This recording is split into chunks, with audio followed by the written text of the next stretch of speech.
Hey everybody, two Alpha Gals here. I'm Debbie Nichols. And I'm Candace Mathis, and you're listening to In the Tall Grass, where we're sharing stories of reinvention, resilience, and rediscovering joy. Whether it's facing Alpha Gal syndrome or any other redefining chapter of life, we all have to learn how to navigate the journey through the tall grass. So here we go. Today we're talking with Dr. Jasmine Uchi and Dr. Nguyen, pharmacists with VeganMed. Thank you so much for being here with us today. Hi guys, thank you so much for having us on. We're very excited to talk with you all. Before we get started, first, we really want to thank you for the very informative piece that you published on Alpha-Gal syndrome. It was a great piece. We loved being featured in it, but especially those tables at the bottom of the page, those were so helpful. And we've been pointing people toward them. They're really helpful for those of us, because we do a lot of calling manufacturers and trying to find sources of byproducts that way. But just to have an easy table to look at, that was really great. So thank you for that. Can you all tell us a little bit more about VeganMed and why it was founded? So VeganMed is a company based in California, and our mission is to help consumers find animal-free products and promote clear labeling and transparency around medications, supplements, and personal healthcare products. Our founders are pharmacists as well as vegans themselves. I was introduced to Sachin, our CEO, through a mutual colleague a few years back. And I remember asking him, what made him start this company? How did he come to get to this point? And his answer was really simple, believe it or not. He said, it's people. And, as pharmacists, we get a lot of questions. And over time, we realize it's a problem that needs to be solved. People don't know what's in their medications. And with VeganMed, our goal is to actually solve that problem. So with us, we have a few services, which include certifying animal-free products, offering an online store with products that our team has verified to be free of animal-derived ingredients, connecting those who need custom-made medications by referring them out to compounding pharmacies, and providing education through our blog, regarding various products and what animal-derived ingredients to look for. So that's just kind of a summary of what we do. All of those things are so helpful for the Alpha Gal community. Yeah, I would say it's one of the biggest issues for us, because not only is there kind of this lack of education and awareness among the medical community, which then trickles down to the patient, right? We leave very overwhelmed with this diagnosis. And then, if you're in an area where it's not as common, the doctors don't know how to vet the medications, and neither do the pharmacists. And we've had a lot of people reaching out to us about that. And, because we're from Southwest Virginia, I think we have a little bit of a leg up because we're kind of in an epicenter for Alpha-Gal syndrome. And our local pharmacist here was very knowledgeable, but he took that upon himself to really do this deep dive. So we were so grateful when we found your site and we had the opportunity to speak with Sachin, and just, I think it's such a valuable resource for not only our community, but for those that really want the transparency in what they're taking. Because I just don't think people realize the depth of, what really is in our food and our medication. It's so much. So I cannot express my gratitude enough, because it's just so valuable what you guys are doing. Yeah, definitely. I mean, we've seen the struggles, and it's a big problem out there. Not a lot of people think about it, just because, we have this new trend of being gluten-free and all this health products, and even getting to the cosmetic industry, but not a lot of people talk about medicine. Right. So definitely it's we enjoy trying to find information for patients that way, just because we know that it's difficult among a lot of the communities. Right. Absolutely. I'm so glad you mentioned that too, because Candace and I personally have had experiences with pharmacists who aren't aware of the animal products that are in the medications that have been prescribed to us.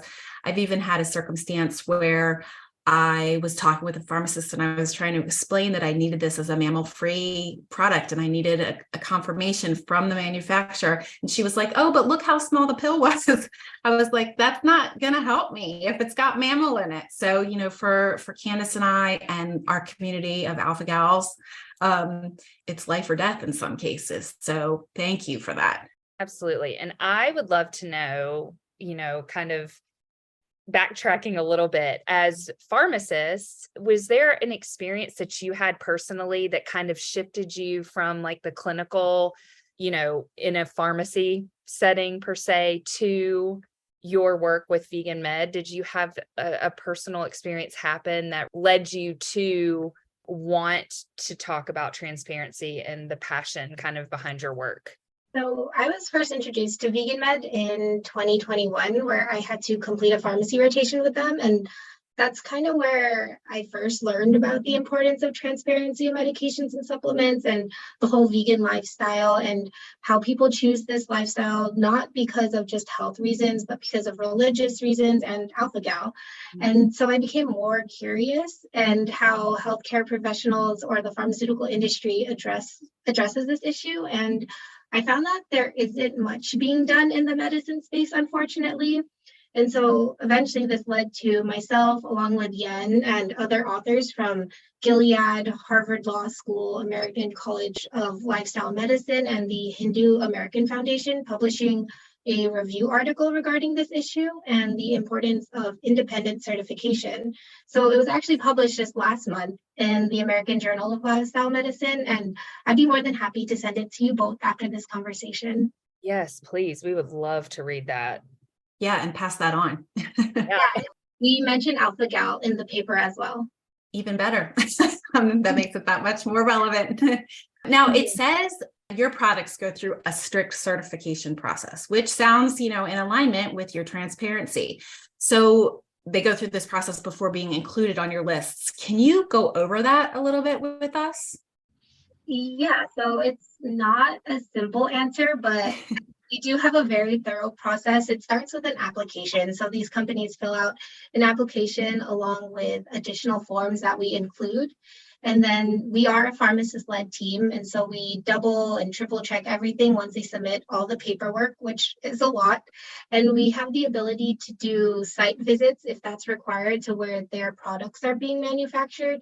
And we also double check their machinery to see if it's shared with other companies that may make other products that contain animal ingredients. But I think the most important part of the certification process is that we are a technical team. So our ability to do these checks are a lot stronger than maybe some of the other certification companies, just because we have that information, the pharmacist science background. That's incredible. I mean, seriously, we went to FAIR, the Food Allergy and Research and Education Summit, in September, and I was actually shocked to find out that there were only 13 manufacturers in the food space in the United States that were truly allergen-free facilities. 13. It's tiny, right? Like, and compared to the amount of products that are labeled allergy friendly or vegan, or, all of these labels, that there's a lot of gray area, which I know you guys are, you're getting like through that, right? Because, and it's just so important. So I'm like sitting here a little stunned and just overwhelmed with gratitude for what you're doing, because it just is so valuable for us. Yeah, I mean, just kind of looping back to like the whole transparency thing. I mean, even as a pharmacist, I was not aware of a lot of these things, because part of being a community pharmacist, you get patients that come up and ask you all sorts of questions, and it kind of embarrassed to say that before VeganMed, I had no idea how to help these patients, and like a lot of the labels, even when you get out there, because they're not certified, or, like you said, the labels are very unclear. They're in the gray. You really don't know what's in there. Like a lot of patients ask about like gelatin, which that's the only thing they know, but, they're not asking about the lactose or the magnesium stearate that, could be part of like a plant-based or animal origin, and we never know. And it's frustrating because I'm a pharmacist, I'm supposed to be like so-called drug expert, but I don't know what's in these medications. And so how do we expect, the patients to even know? Right. So Right. I mean, just it's difficult. Sure. I think we run into that a lot with food as alpha-gal, these things, for example, like vegan certification, right? If something claims to be vegan, but it doesn't have the vegan certification, how can we be sure that it's not using, say, for example, white sugar that's filtered with bone char? It's kind of scary to think about where animal products can sort of weasel their way in the form of sneaky sources to our diets, to our medications. And just hearing you talk about things like cross-contamination, there are so many places where things can be contaminated. So that's great that you all have really polished this certification system to make sure that the medications are not just safe, but also the labels are transparent and that people like us can find them. Yeah. And so I have a question just from what you were saying, when you were a community pharmacist, do you have any words of wisdom, either of you, for the layperson going to their pharmacist? Have you learned things in your work now with VeganMed that might be helpful, like little tips and tricks on how people could speak to their pharmacist if their pharmacist is not aware of alpha-gal or mammal-derived ingredients? Yeah, I mean, it's difficult. If you've never been exposed to it, you really don't know. Like school just kind of teach you about how medications work and how it affects your body, but they don't teach you how to look at ingredients at all. Right. So that's what we kind of do. We kind of promote like the awareness and kind of hoping that more pharmacists in the community setting are aware of this. But as a patient, I would say the best thing to do is just kind of continuing to, like what you guys do, advocate for your health, fight for it. It's going to be hard finding pharmacists who know a lot about this, but there's definitely like resources online, trying to reach out to manufacturers to try to get answers. I know that's also a difficult process as well. But we, on our webpage, we have a list of ingredients that consumers can look for, using that as a guide. So if the pharmacist may not know about, so you can come with a list prepared and kind of ask about these ingredients. So it kind of helps them along the way and kind of work together to find like a certain product that may or may not be animal free. Sure. And I know that's something that a lot of our community is looking for, like a list, right? Yeah. To get them started on specific ingredients that would at least rule out the ones that are most commonly used. So that's great. That's great too. Yeah, that was great advice. And so kind of circling back to the labeling, we were just curious to know, why do you certify things as animal free rather than vegan, especially when you're called VeganMed? That's actually a really common question, but we use the term animal free because unfortunately animal testing is still necessary for drug approvals by the FDA. So using the term animal free is more accurate because our goal is that the final products are free of any animal derived ingredients. And using the term animal free go along with the American Medical Association definition. They actually have a policy around transparency and using animal derived ingredients. So they use that specific term. And so that's why we use animal free. Wow, I did not know that. That's awesome. Yeah, that's really cool. And I mean, I know that there are a lot of vegans who are avoiding animal products for the animal cruelty side of it, for the, so who wouldn't necessarily want products that were even tested on animals. But for us, I think the primary concern is that it doesn't contain any animals or any mammals for us in that case, which would be excluded by animal free. So that's really interesting to hear too. And now I saw on some of your products online that they're verified rather than certified. What is verified versus certified on your website? So verified products are those that our team has researched and confirmed with manufacturers to make sure that there are no animal-derived ingredients used. We do this to provide options for patients, who are looking for animal-free products. And I think we have almost about like 1,000 products on our webpage and counting. Certified products, on the other hand, are those that have been certified through us, through our certification process mentioned earlier, where we kind of take a deeper dive and we look at their contents, the origins, like the shared machinery. Certified products will have our animal-free certified logo on the label. So that kind of indicates that that particular product has been through our certification process to ensure that it doesn't contain any animal-derived ingredients. So while our list of verified products on our webpage act as a good resource for consumers, it's always better to have that certification mark just to kind of guarantee that, they've met certain standards, and we're following up along the way to just kind of make sure they maintain their animal-free status. And I think that is so important because like Debbie and I did a deep dive into all of these different labels, right? Because it just lacks transparency. And I think that's one of the things we are so appreciative about with VeganMed, and we want to amplify your voice in any way that we can, is because you make that super clear. Like, I know I've reached out to several people that are with like clean beauty companies, for example, and they're like, we're Leaping Bunny certified. And I'm like, but Leaping Bunny certified means that you don't test on animals. That has nothing to do with the ingredients. So it gets very muddled and like very muddy in trying to navigate this as a person that doesn't know. It's like you see all these symbols and you're like, oh, well, that looks clean, but it might very well not have to do with what we need, the information that we need to find. Definitely. Okay, so you also have a made to order option on your website, which is super cool. So can you tell us a little bit more about how that works? And does it work in all states? Is it internationally available as well?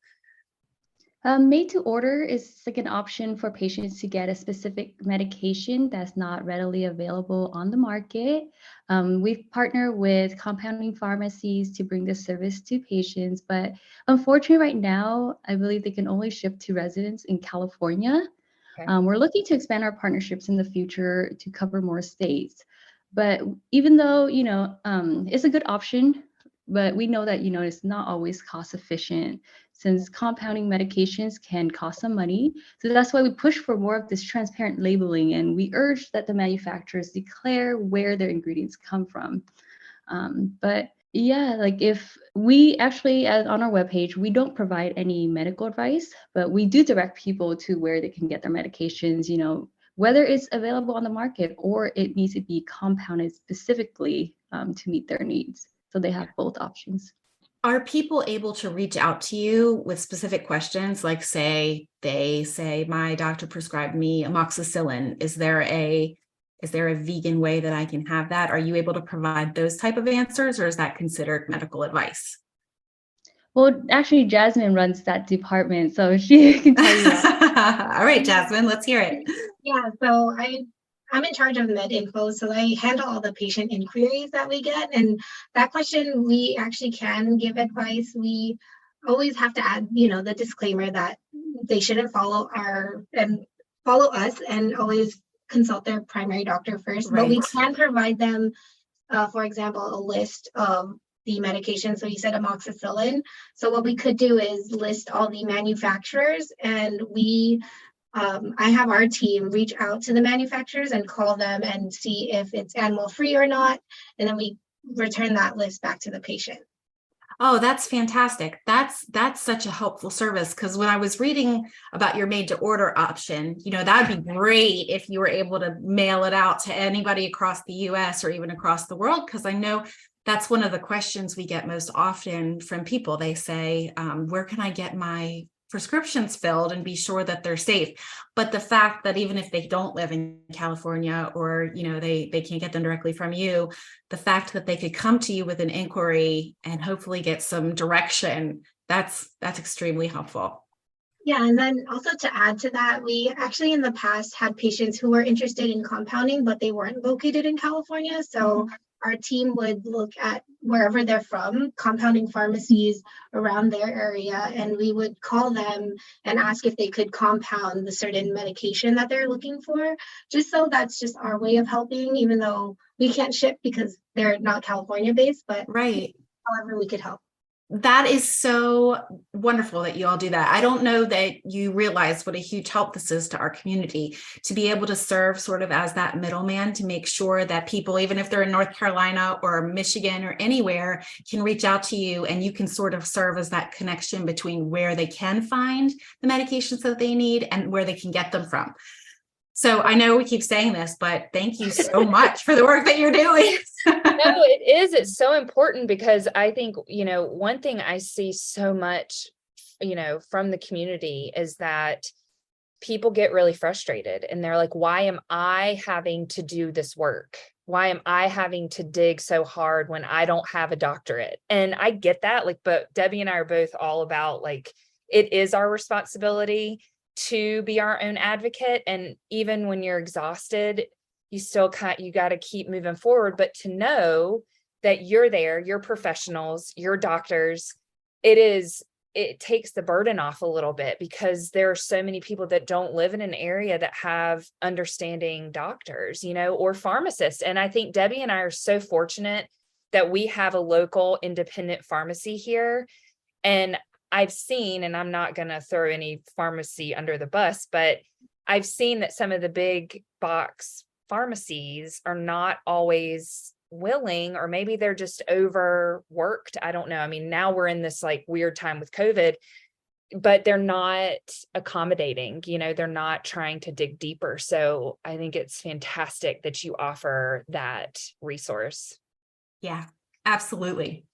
To turn the conversation just a little bit back towards alpha-gal syndrome, I'm curious, especially after reading your article, what initially piqued your interest in learning more about alpha-gal syndrome?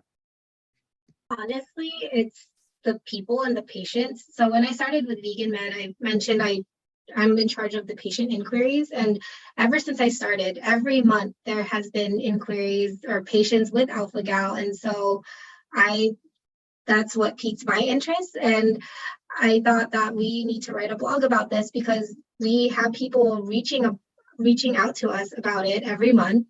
And actually just last week, I had a patient who, you've shared your story, she shared her story, and she was recently diagnosed with alpha-gal, and she went to about 8-9 pharmacies, and the pharmacist couldn't provide an accurate answer. And it wasn't until I think we were her 10th pharmacy she came across where she found us, and we were able to provide that list of medications I mentioned earlier, as well as compounding pharmacies in their area.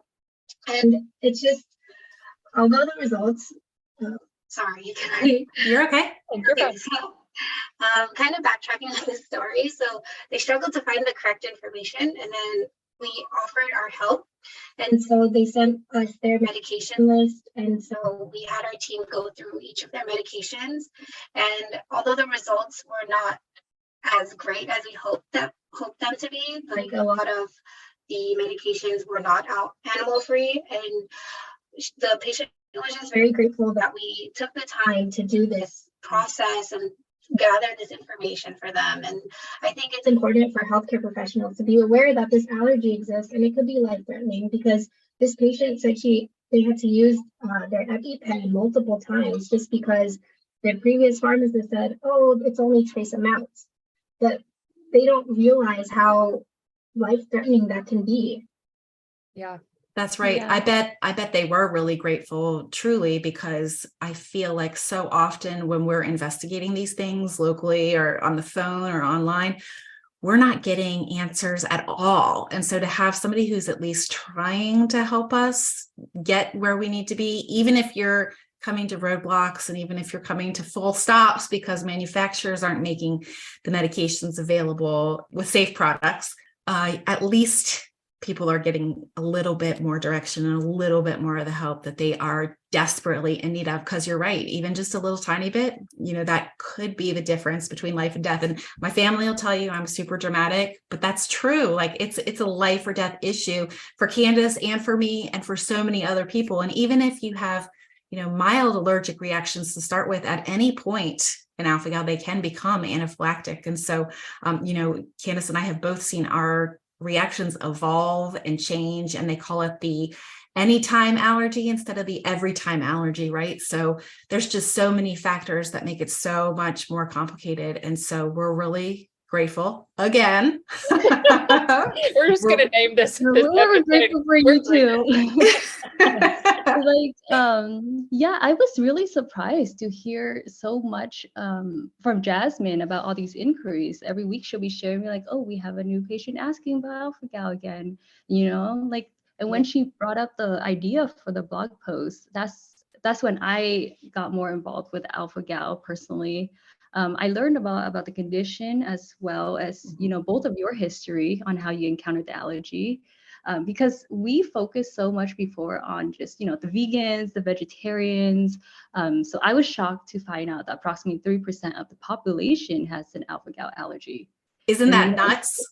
Yeah, it's a big problem that, requires a lot of attention and awareness, because, now it's not just a choice of, avoiding red meat. It's actually a requirement because to have, such a strict diet.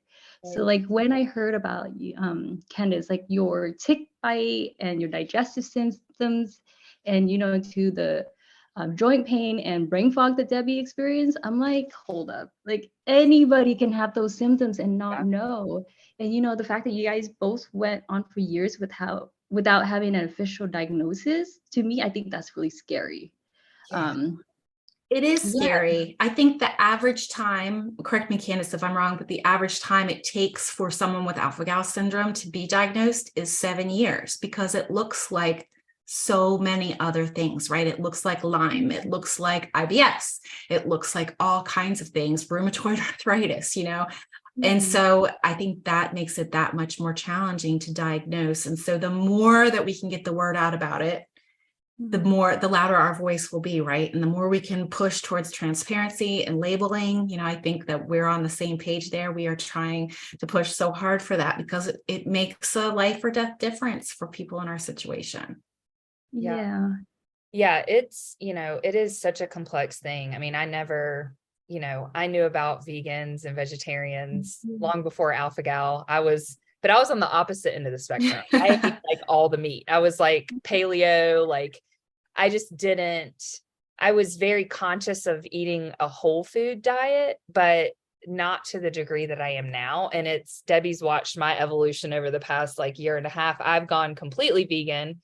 If you would have told me like 2 years ago, like you'll only be eating tofu and plants, I would have laughed at you. But it's like my favorite thing now. Like my body has just the change. I've not had anaphylactic reactions anymore. I mean, I was very sick, and, just thinking about from a medication standpoint, I also have a thyroid issue. And so alpha-gal tripped off like this cascade for me. So I'm on more medication than I, was prior to this. And I just can't imagine not having safe options, in that way. And I remember when I was first diagnosed, I left UVA and I called Debbie and I'm like, I was on 160 milligrams of antihistamines. Every one of them were gel caps. So I was in like this crazy loop, where you're just like constantly sick.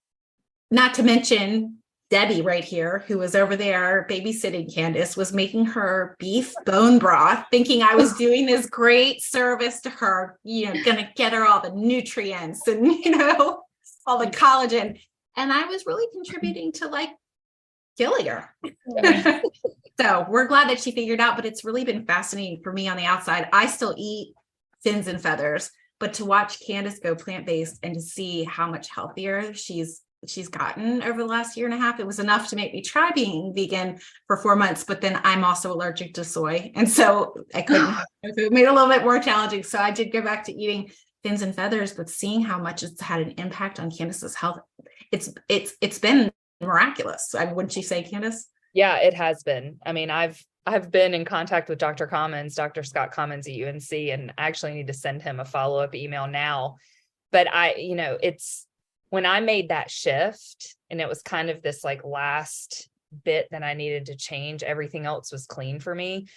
I stopped having anaphylactic reactions, and I was like, So it made me really think, like, what was I missing? What is not being told about the manufacturing of the feed that chickens are eating, or, like these very minute things. And I'm saying minute in like quotes, but because to us, they're huge deals. Right. And I hope with the work that you're doing and continue to do that the transparency will just continue to grow. So I was thinking about something.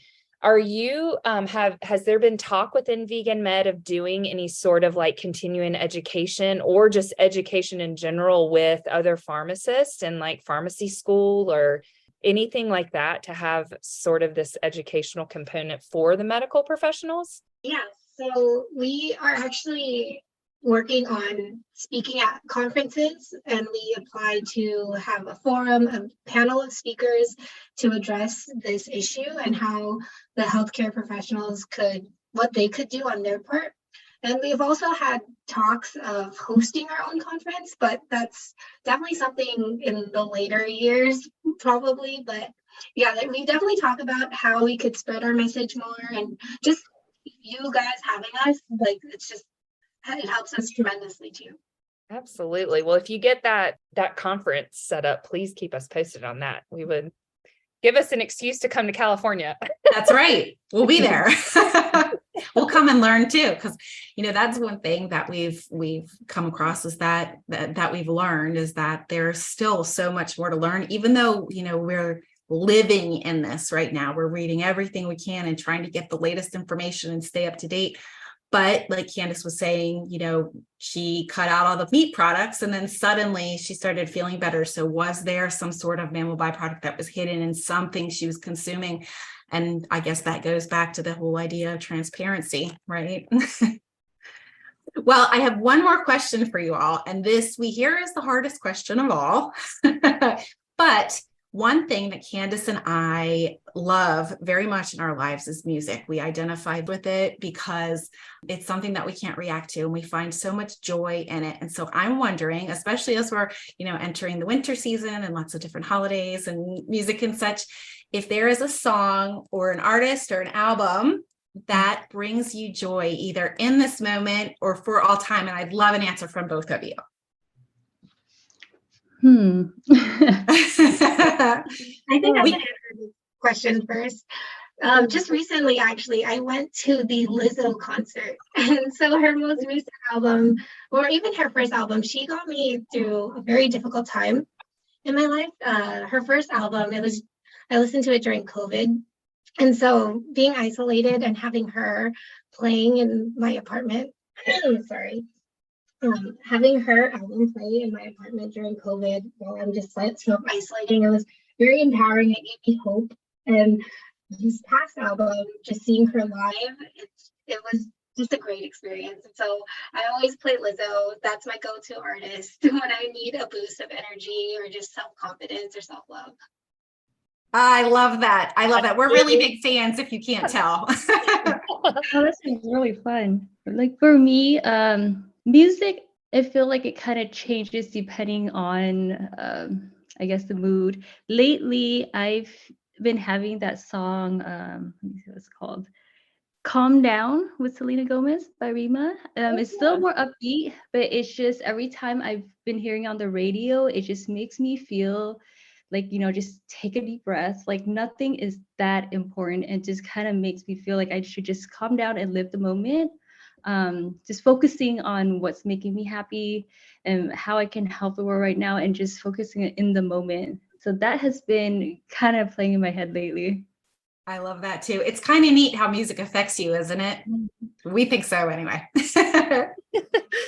Well, thank you so much for being here with us, Dr. Uchi and Dr. Nguyen. We just really appreciate your time and your brilliance and for sharing with us all about VeganMed. And we look forward to the next time that we can talk again. Yeah, thank you so much for having us as well. I know what both of you guys do are amazing, trying to advocate for your health and push others to fight for theirs as well. For us, we value, promoting health and medication knowledge and, medication transparency. But I feel that, it helps so many people with alpha-gal syndrome as well as people who, choose to live an animal-free lifestyle. So we're very honored to be here to talk to you guys about this. Yes. Thank you again. Thank you. Thank you for joining us today on In the Tall Grass. Visit us at 2alphagals.com. That's TWO alphagals.com. Or you can find us on Instagram and Facebook at 2alphagals. If you enjoyed listening, please leave a review and help us grow this community. We're all faced with obstacles on our journey, whether it be food allergies or tick-borne diseases. You might outgrow the reactions, but you won't outgrow the person you become. Ticks suck, but life doesn't have to.